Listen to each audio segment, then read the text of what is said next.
नाज़रीन अस्सलाम वालेकुम।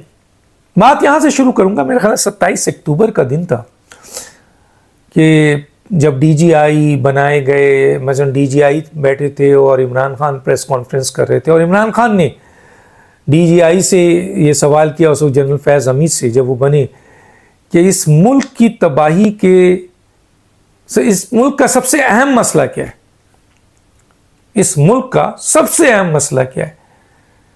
तो जनाब फैज़ हमीद साहब जो डीजीआई थे उन्होंने कहा इस मुल्क का सबसे अहम मसला मुआशी मसला है, मईशत है, जो सब सारे पाकिस्तानी यही कहते हैं। लेकिन इमरान खान ने कहा नहीं नहीं जनरल साहब आप गलत कह रहे, इस मुल्क का अहम तरीन मसला अपोजिशन है, इस अपोजिशन को ख़त्म करना है, यही इंपॉर्टेंट मुल्क का मसला है, ये अपोजिशन ख़त्म होगी तो मुल्क बचेगा।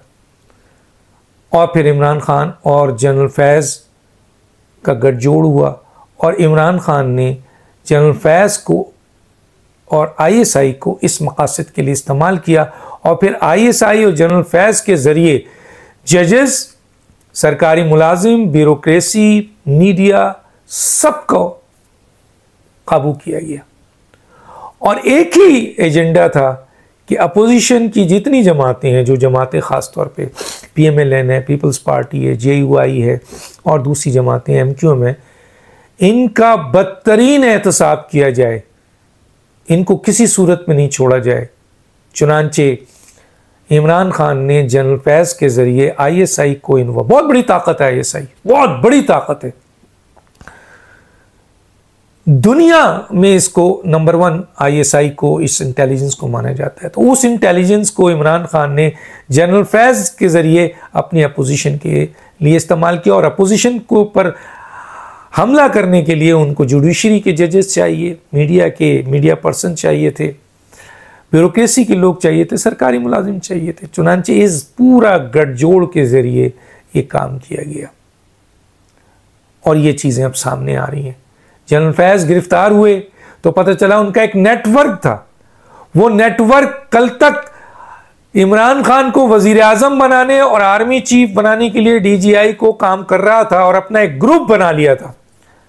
लेकिन जब डीजीआई जनरल बाजवा को ये पता चला है कि जनाब ये तो पूरा एक नेटवर्क बन रहा है, जब उन्होंने इस वक्त नेटवर्क को तोड़ा और उनको डीजीआई से हटाकर कोर कमांडर पेशावर किया, तो एक तासुर यह आया कि अब ये नेटवर्क टूट गया। लेकिन वो नेटवर्क टूटा नहीं था। वो जब कोर कमांडर पेशावर हुए तब भी ये नेटवर्क चलता रहा।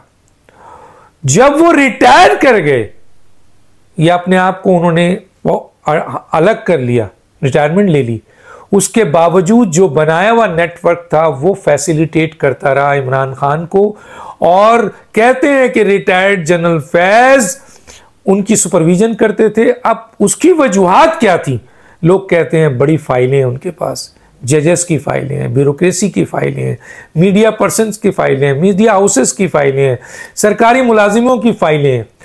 तो इसलिए वो तमाम नेटवर्क रिटायर्ड होने के बाद भी जनरल फैज़ के काम करता रहा और उसका नतीजा आपने देखा कि इमरान खान जेल में गए तब भी वो नेटवर्क काम कर रहा था। इमरान खान को फैसिलिटेट किया जा रहा था जेल में। इमरान खान के मैसेजेस, मीटिंग्स, बातें, इंफॉर्मेशन सब कम्युनिकेट हो रही थी और उसमें डिप्टी सुपरिटेंडेंट जेल और कुछ और लोग भी शामिल थे।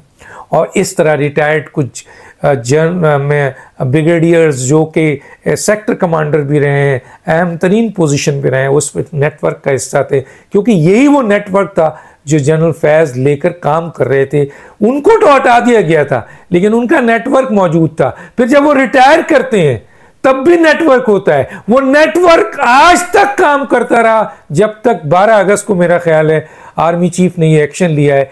नेटवर्क टूटा है तो फिर आप हर जगह बैठे हुए फैसिलिटेटर, सहूलतकार, चाहे जजेस हो, आला तरीन जजेस ओहदों पे, चाहे वो ब्यूरोक्रेसी में हो, चाहे सियासतदान हो, चाहे कोई और हो, अब तहलका मचा हुआ है कि जनरल फैज़ हमारा नाम ले ले या वो तमाम सबूत ना आ जाए।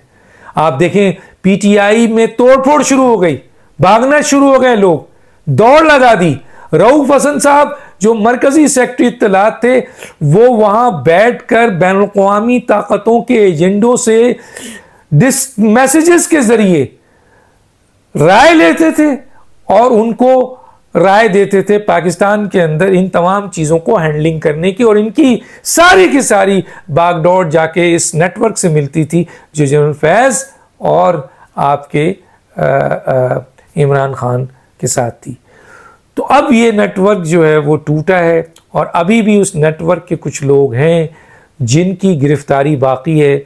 मैंने पहले भी व्लॉग में कहा था कि फ़ौज ने अपने अहम तरीन, ये बड़ा संगीन मामला है कि जब फौज DGI लेवल के किसी ओहदेदार को कोर्ट मार्शल करे तो कोई मामूली वाकया नहीं है, और जब उसने कर दिया तो फिर किसी और आपके मौजूद आपके एरिए में, किसी और इदारे में, किसी और सेक्टर में, किसी और शोबों में मौजूद सहूलतकार और जो करते रहे हैं सहूलतकारी, वो कैसे बच सकते हैं। डॉक्टर दानिश को याद दीजिए। अल्लाह हाफ़िज़।